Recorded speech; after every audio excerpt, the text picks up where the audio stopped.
a situação ela pode ficar bem complicada em caso de derrota na Argentina. O Cruzeiro vai até Buenos Aires para pelo menos empatar, porque senão vai depender de uma não vitória da Católica diante do Barcelona. O detalhe é que o jogo com o Boca será no dia 19, uma terça-feira, e a Católica recebe o Barcelona no dia 21, uma quinta-feira.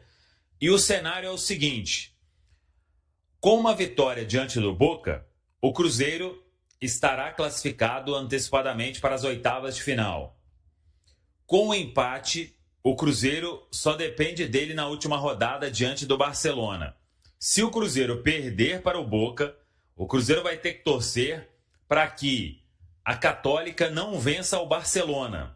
Porque se a Católica vence o Barcelona, o Cruzeiro já não ultrapassaria a Católica. E aí dependeria de um tropeço do Boca diante da equipe da Católica na última rodada, esse jogo na Bombonera. Então, a situação ela pode ficar bem complicada em caso de derrota na Argentina. Agora, o empate também não é um cenário tão ruim assim para o Boca, que dependeria na última rodada de uma vitória simples diante da Católica para pelo menos buscar a classificação.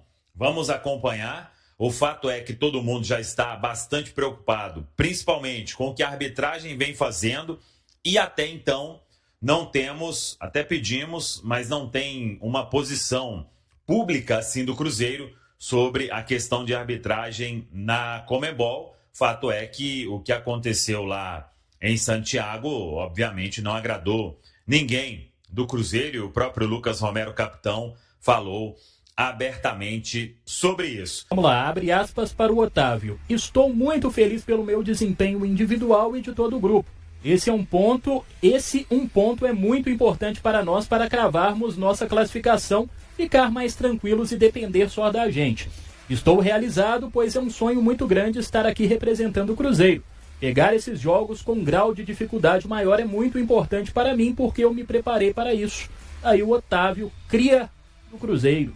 Sem dúvida nenhuma, para um cria, né, um jogador da base que vai tendo esse espaço. E olha, que ele acompanhou, né, obviamente, a questão do Cássio ali, vendo o Cássio sair, depois viu que o Matheus assumiria essa condição de titular e ficou lá. Ele durante o Campeonato Mineiro, quando ele esteve à frente do gol do Cruzeiro, né, que não estava se utilizando da equipe titular, ele chegou a levar uns gols bonitos, né, gente? Assim, o pessoal até ficou assim, não, ele só chama gol bonitão, né? Mas ele tá aí, eu imagino a honra que deve ser para um garoto formado na base, né, assumir a condição de titular no gol. Ô Dimara, uma coisa que eu acho que é importante falar a respeito desse jogo. A Católica chegou pouco, é verdade, mas ela teve uma grande oportunidade para marcar, que foi exatamente antes do lance do Caio Jorge, que a gente falou dele aqui há pouco. Os grandes goleiros de Mara pegam a bola do jogo. Essa foi a bola do jogo. Ali a Católica teve a grande chance para fazer 1-0. Ele pega a bola do jogo. Então, assim, não estou dizendo que ele já é um grande goleiro. Tá no caminho, né? Que, tá grandes goleiros pegam a bola do jogo. Isso me pegou a bola do jogo. Isso tem que ser muito valorizado. Agora você imagina, né? Quantos anos tem o Otávio? 19? 19 anos. Imagina, o Otávio começa a temporada, né, lá em janeiro. Aí, evidentemente, assim, você tem um plano do clube e tem um plano do atleta individualmente, do que a gente chama do staff do atleta, né? Possivelmente, o Otávio, 19 anos, vamos lá, ele tá pensando o seguinte: Jaime, Matheus, Mari e amigos. Daqui nessa temporada, se surgir alguns joguinhos no Campeonato Mineiro, como aconteceu, eu vou agarrar com unhas e dentes, né? Pode ser que em um ou outro eu entre ali. Agora, o Otávio jamais poderia imaginar, né? E aí o torcedor, evidentemente todo o clube, que o Cássio se machucaria. Sim. Houve um reserva contratado para ele diretamente, que foi o Matheus Cunha. Pouca gente imaginou que o Matheus Cunha iria tão mal como foi.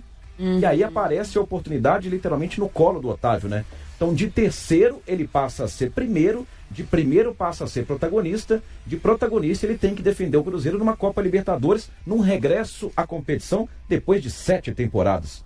Então, assim, é muita coisa. Só mostra que no futebol você tem que estar pronto literalmente o tempo inteiro, independentemente de qual seja o seu escalonamento ali, primeiro reserva, segundo reserva ou titular ocasional, porque assim, olha como começa a temporada e como poderia ser o desenho de carreira para ele. E ele postergar isso de aparecer no profissional daqui a algum tempo, e do nada, vamos colocar assim, não é do nada, a gente sabe porque acabamos de listar as causas, o cara é titular de uma Libertadores da América. E mais um detalhe, eu disse aqui, eu não o considero hoje um grande goleiro. É um menino que está começando a carreira. Mas ele tem tudo para se tornar um grande goleiro, pela personalidade, por pegar a bola do jogo, como disse aqui. Agora, é preciso dar sequência para o cara. E ele vai ter essa sequência. Até parar da Copa do Mundo.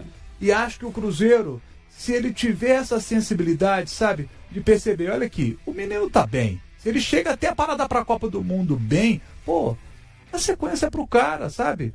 O garoto formado na base do clube, dá sequência pro cara. Aí se contrata um novo goleiro, que hoje é o plano do Cruzeiro, aí o menino volta pro banco, sabe? E ali aí quebra a sequência do garoto.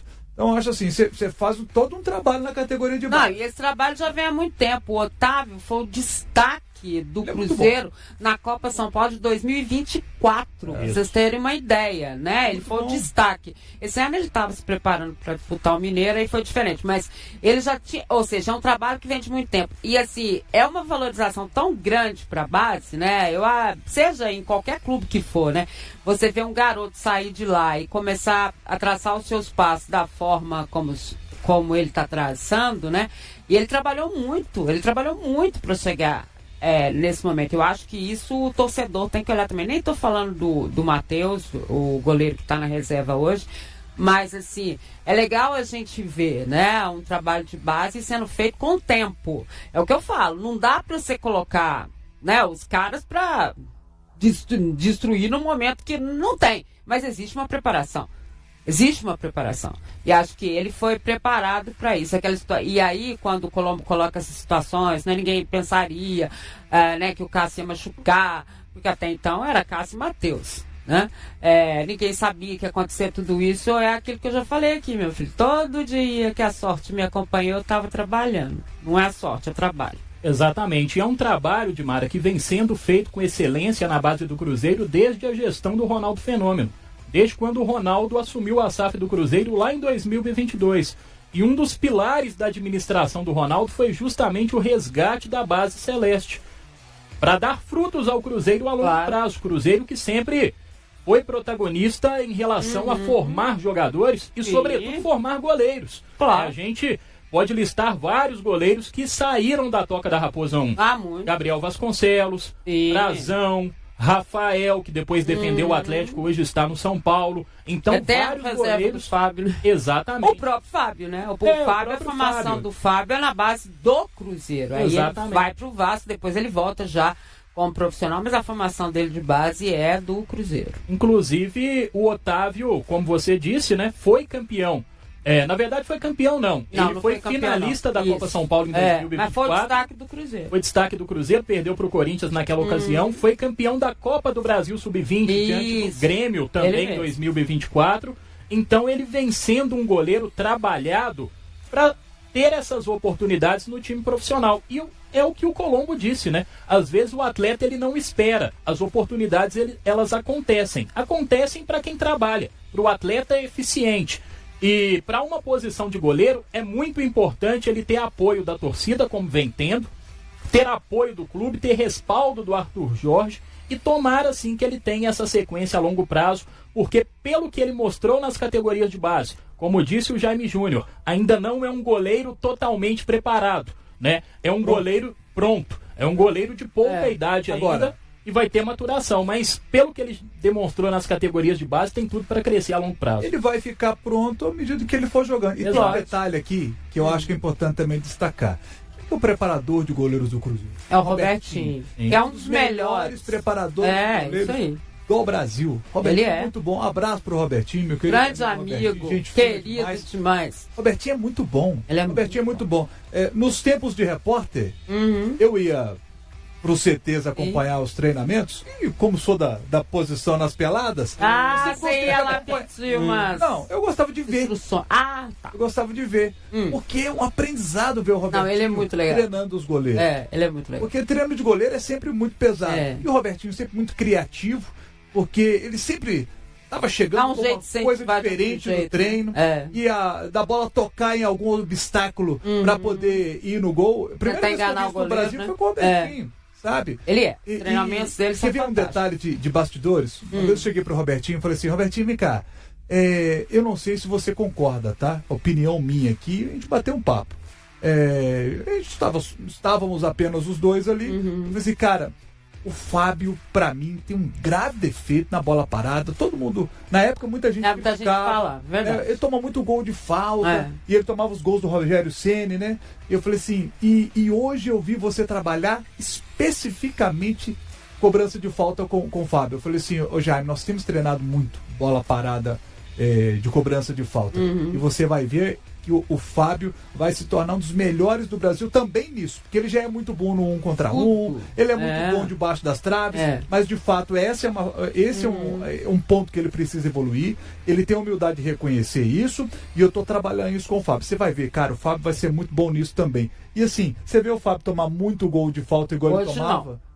Não vê, porque isso faltando os cobradores aí também, né, Jaime Júnior? Não, mas faltando também, né? Mas tem cobrança antes era o Fábio evoluiu. Vamos ser honestos. Evoluiu. O Fábio evoluiu. E evoluiu graças ao trabalho. Não, e evoluiu já tarde, né, gente? É bom dizer isso. E assim, essa maturidade que o Fábio teve, né, e esses anos em que ele foi o goleiro mais regular em termos de Brasil, né, e ele teve essa chance aí durante uns 10 anos, mais ou menos, trabalho do Robertinho. E aí, se o Rafael pega tudo que pega de São Paulo hoje, se o Otávio pega tudo que a gente está vendo agora, amadurecimento. Tem o trabalho desse rapaz, Robertinho. Torcedor do Cruzeiro tem que valorizar muito ele. Robertinho. Valeu, Robertinho. Um beijo grande. Fala. Só um complemento aqui em relação ao que o Jaime disse.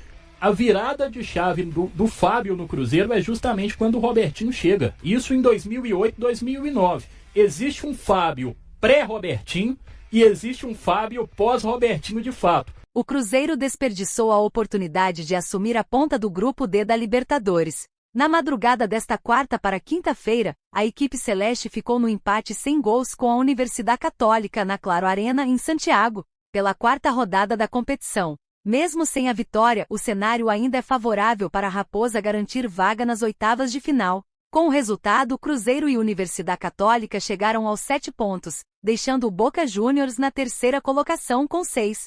O time mineiro aparece em segundo lugar por causa do confronto direto, já que perdeu para os chilenos no Mineirão e empatou fora de casa. A definição da classificação pode acontecer já na próxima rodada. O Cruzeiro enfrenta justamente o Boca Juniors no próximo compromisso e, caso vença, alcançará 10 pontos.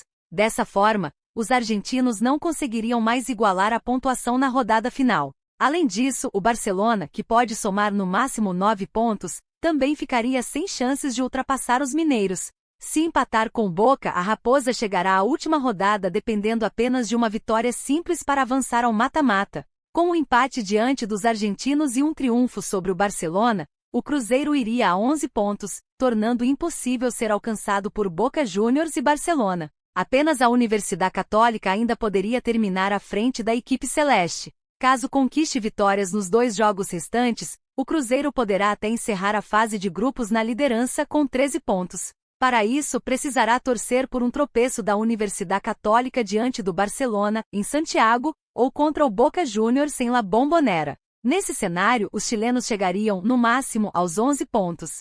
E aí, galera, o que acharam? Deixem suas opiniões nos comentários. Não se esqueçam de deixar o like, se inscrever no canal e ativar o sininho para receber as notificações. Até mais, Nação Celeste! Vamos pra frente!